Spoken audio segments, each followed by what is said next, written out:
자, 여러분, 오늘은 여러분들에게 부동산으로 부자 되는 방법에 대해서 좀 말씀을 드리고 싶습니다. 자, 많은 유튜버들도 있고요, 많은 방송도 있죠. 그런데 부동산이 상승할 때만 부동산 투자하시는 분보다도 항상 부동산을 편안하게 투자하시는 분들이 결국엔 부자였었던 적이 많습니다. 그래서 오늘은 몇 가지 부자 되는 방법에 대해서 좀 말씀을 드리겠습니다.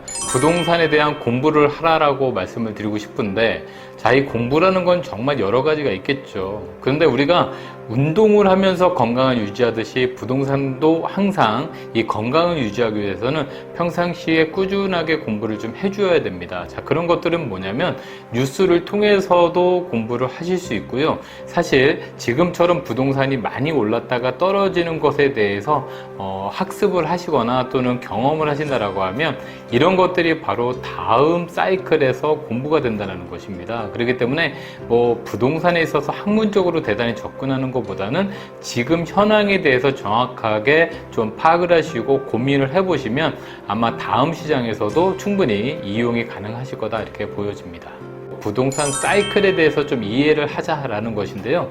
자, 많은 책에서나 또는 많은 이론에서도 나오죠. 부동산은 상승과 하락을 반복하지만 결국엔 우상향하더라. 자, 이런 것들에 대해서 본다라고 하면 부동산이 우리가 예를 들어서 한 10억 또는 20억까지 올랐던 아파트들이 갑자기 3억에서 6억까지 폭락하는 경우도 볼 수 있겠습니다. 자, 이런 것들이 순간적으로 내려왔다가 다시 또 올라갈 수도 있겠지만 이렇게 상승과 하락을 반복하지만 한번 올랐던 부동산은요, 풍선이 우리가 꽉 찼다가 나중에 바람이 빠져도 그만큼이 채워질 수 있는 것처럼 결국 우상향합니다.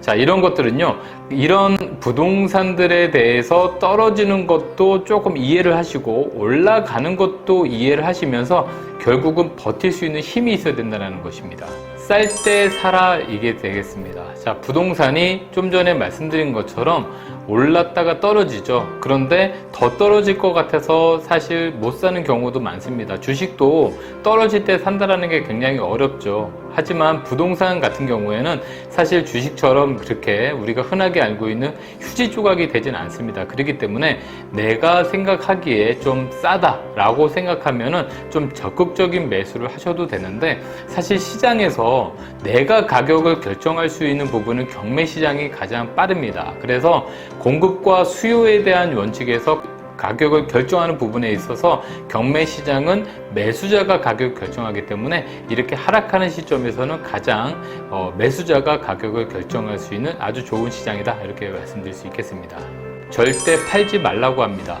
자, 예전에 마포에 황부자라는 집안이 있었어요. 그 집안이 지금도 부동산 부자로 유명한데, 그 황부자께서 돌아가시면서 이 자손들한테 했던 말들이 있습니다. 부동산을 절대 팔지 말라는 것이었습니다. 좀 전에 말씀드린 사이클에서 하락도 하고 상승도 합니다. 하지만 하락할 때 못 버티고 팔았던 사람들은 지금까지 부자가 한 명도 없고요.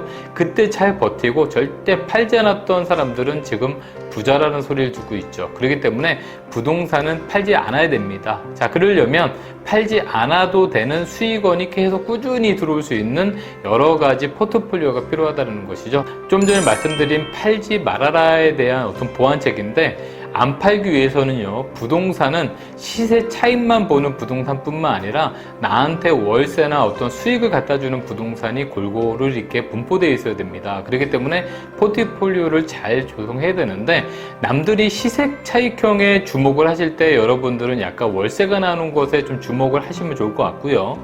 좀 시간이 이렇게 하락장으로 계속 가다 보면은 또 수익형 부동산에 관심을 줄 때가 많이 오게 됩니다. 그럴 때 여러분들이 또 시세 차익형, 이렇게 반대로 가는 구조가 가면은 포트폴리오가 잘 맞습니다. 그래서 수익과 시세 차익형을 같이 가져가라, 이렇게 말씀을 드려보겠습니다. 부동산은요, 그래서 너무 멀리 있는 부동산에 투자하시면 관리가 굉장히 어렵습니다. 좀 전에 말씀드린 것처럼 팔지 말고, 그리고 또 포트폴리오를 골고루 가져가라고 했는데, 내 눈에서 너무 멀어지는 부동산, 예를 들어서 지방에 있는 아파트가 투자하기 유망하다 해서 지방에 투자하셨다가 관리가 안 돼가지고 시세도 모르고 판매하시거나 그렇게 하시는 분들도 많습니다. 그렇기 때문에 내가 관리할 수 있고 내 눈에 가까이 있는 부동산을 투자하시는 것이 일단 멘탈적으로도 관리하기가 편합니다. 그렇기 때문에 그런 부동산들은 안 팔고 유지할 수 있는 방법만 잘 유지를 하신다라고 하면 부동산으로 충분히 부자가 되실 수 있고요. 지금의 부자보다는 앞으로 계속 평생 부자로 사시는 것이 진정한 부자라고 생각을 하게 됩니다. 자, 오늘 영상 좋으셨다면 구독과 좋아요 눌러주시고요. 앞으로도 많은 시청 부탁드리도록 하겠습니다. 감사합니다.